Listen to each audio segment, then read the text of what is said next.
অনেকেই বলে থাকেন ব্রয়লার মুরগি রান্না করলে ভালো লাগে না, তাই বাসায় আর এখন ব্রয়লার খাওয়া হয় না। আজকের এই রেসিপিটি তাদের জন্য যারা ব্রয়লার মুরগি একদমই খেতে পাচ্ছেন না। আমার এই রেসিপিটা ফলো করে রান্না করলে আপনারা তো খেতে পারবেনই, বরঞ্চ বারবার রিকোয়েস্ট আসবে এইভাবে ব্রয়লার চিকেন রান্নার জন্য। আসসালামু আলাইকুম এভরিওয়ান। আজকে আমি শুরুতেই কিছু চিকেন কেটে হালকা হলুদ, মরিচ ও লবণ দিয়ে মেখে রেখেছিলাম বেশ কিছুক্ষণ। তারপর আমি হালকা তেলে মাংসগুলো ভেজে নিয়েছি। দেখতে পাচ্ছেন মাংসগুলো একটু কড়া করে আমি ভেজে নিয়েছি, এতে করে চিকেনটা খেতে খুব ভালো হবে। এখন আমি অ্যাড করে দিচ্ছি পেঁয়াজ কুচি, তেজপাতা, দারচিনি, পেঁয়াজ বাটা। এখানে অবশ্যই পেঁয়াজ বাটাটা আপনারাও ব্যবহার করবেন, এতে করে মাংসের ঝোলটা খুব ভালো হবে। আমি যেইভাবে রান্না করছি আপনারাও ঠিক একইভাবে যদি রান্না করেন তাহলে কিন্তু বারবার এই চিকেন রান্নার রিকোয়েস্ট আপনার কাছে আসবে। এখন আমি দিয়ে দিচ্ছি আদা বাটা, রসুন বাটা, কিছুটা মেথি বাটা। এই মেথিটা দেওয়াতেই চিকেনের স্মেলটা একদমই চেঞ্জ হয়ে যাবে।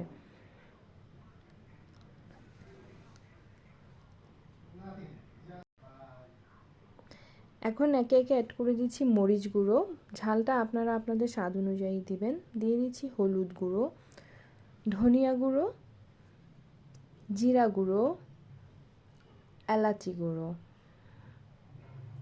ভালো করে সবগুলো মশলা মিশিয়ে আমি সামান্য পানি দিয়ে দিচ্ছি।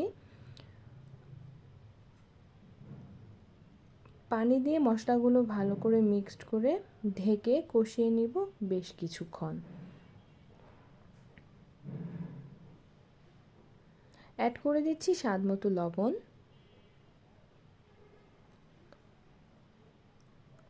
এইভাবে ঢেকে যখন তেলটা উপরে চলে আসবে তখন আমি অ্যাড করে দিব আরও কিছুটা পানি। এই পর্যায়ে আমি একটু বেশি পানি ব্যবহার করব, এতে করে মশলাটা খুব ভালো করে কষানো হবে। এখন ঢেকে রান্না করব আরও বেশ কিছুক্ষণ।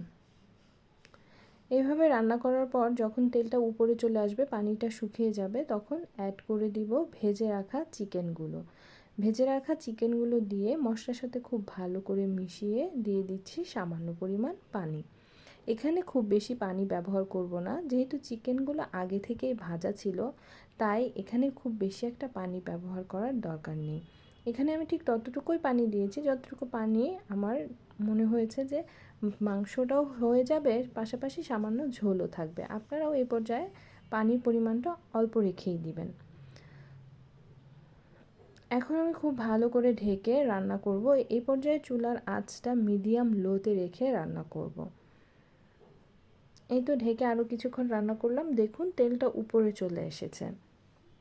এখন আমি নামিয়ে নিব। আশা করছি আপনাদের আজকের রেসিপিটা ভালো লাগবে, ট্রাই করবেন। সুস্থ থাকবেন সকলেই, ভালো থাকবেন। আল্লাহ হাফেজ।